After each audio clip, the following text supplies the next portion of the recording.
Hi guys, Mike from Primal here, and this week I want to talk to you about the technique for a squat. So there's a number of things that you want to mention when doing the squats. It's probably the best exercise for your lower body, along with the deadlift, which I'll cover in a different video.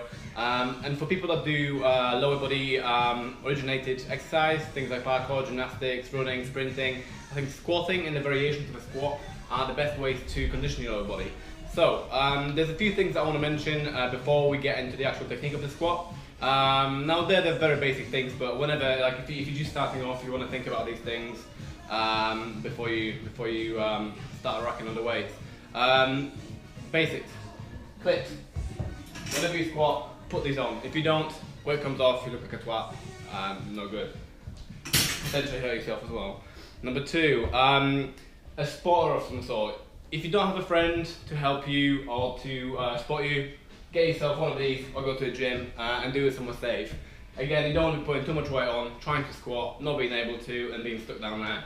Again, not a good look and potentially dangerous, so try to avoid doing that as well.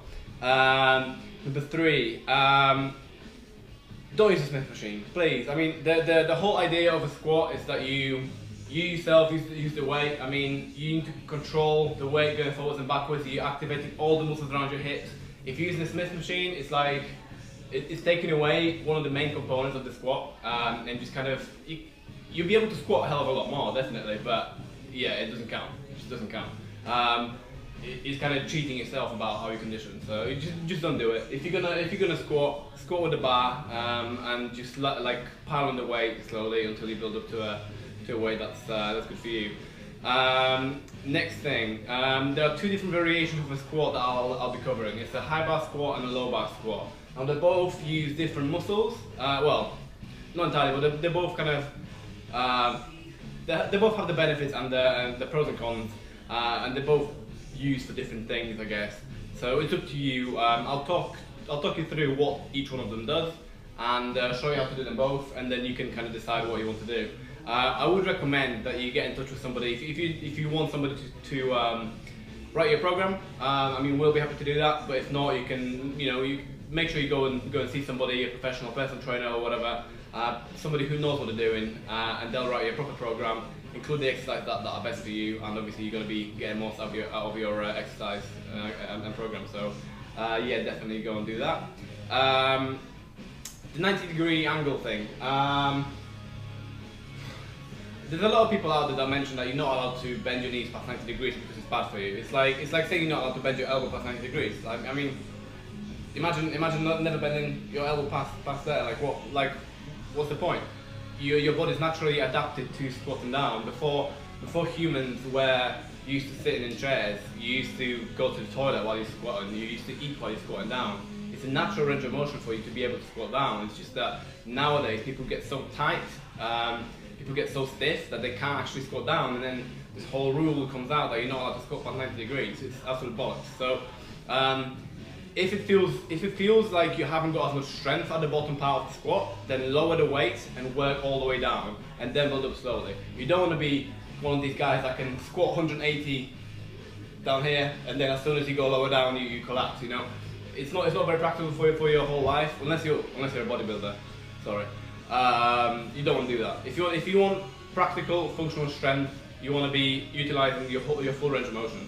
I'll give you an example from parkour. Sometimes you land the jump and you land below 90 degrees. If you've never conditioned that part of your squat or that part of your movement, then like you'll just collapse. Like all the impact's going to go onto your knees.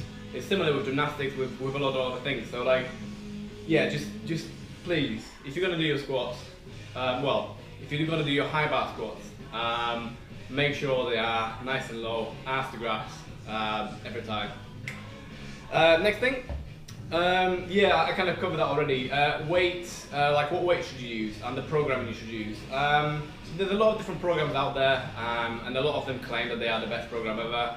I think the truth being is, depending on your goals, you're going to be using a different program. Depending on your anatomy, on your physiology, on your previous experience, you're going to want to use a different program. And again, the best thing to do would be to go see somebody, or to go see somebody like a personal trainer, or take advice from somebody who's already been doing it for a while.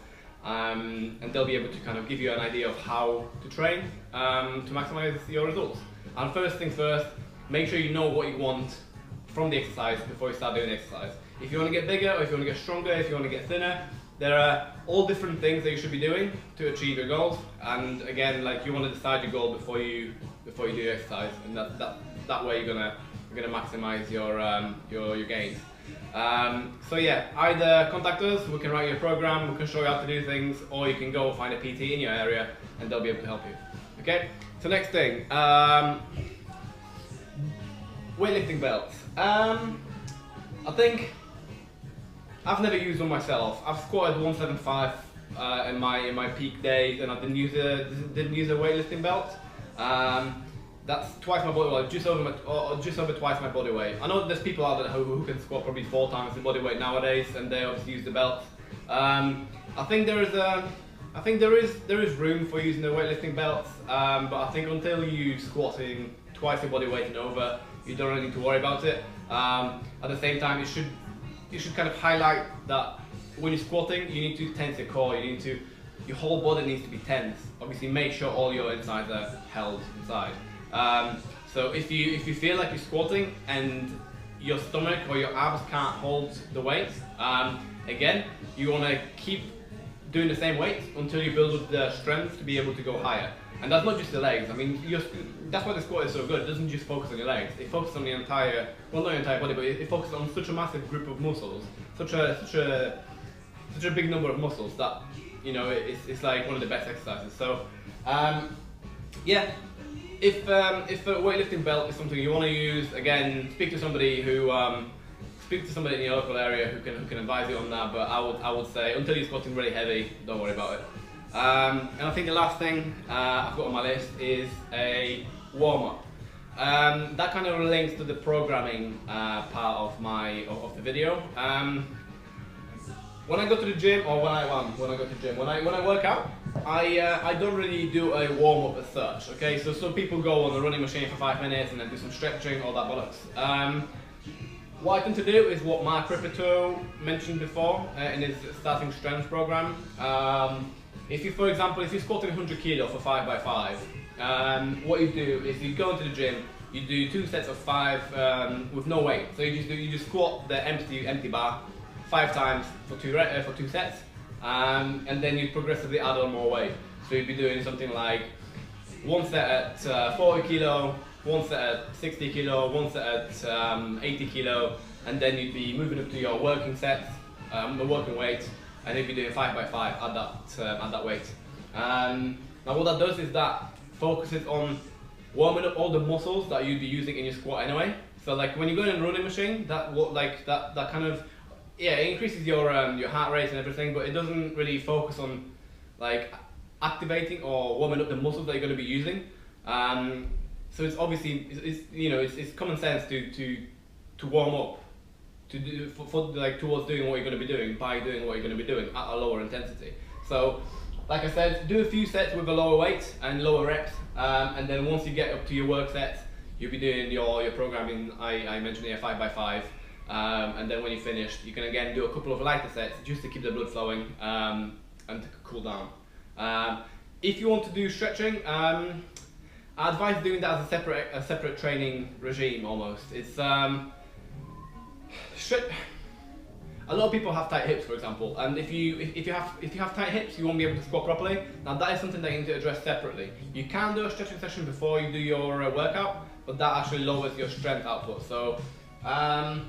To begin with, yes, maybe, but if you're serious about your training, you should separate your mobility and your strength training into 2 different days, even, or two different training sessions, and kind of focus on the same area until it's sorted out. And then when it's sorted out, you'll be able to just train. So yeah, I think that covers it.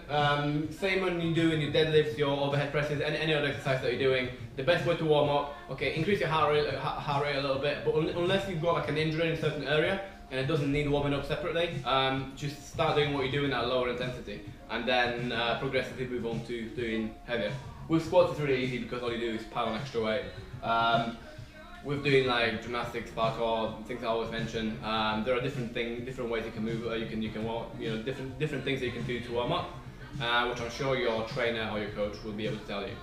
So I think I covered everything. I'll now show you how to do the two variations of the squat that I mentioned before. That's the high bar squat and the low bar squat. And then you can decide which one you're going to be doing. And yeah, if you need us to program you a training routine, let us know. We'll be happy to do that. If not, then at least you know how to do it properly, and you can go out there and plan it out yourself. So yeah, I hope you enjoyed this video, and yeah, make sure you check out our Facebook page and our website. Take care, keep moving.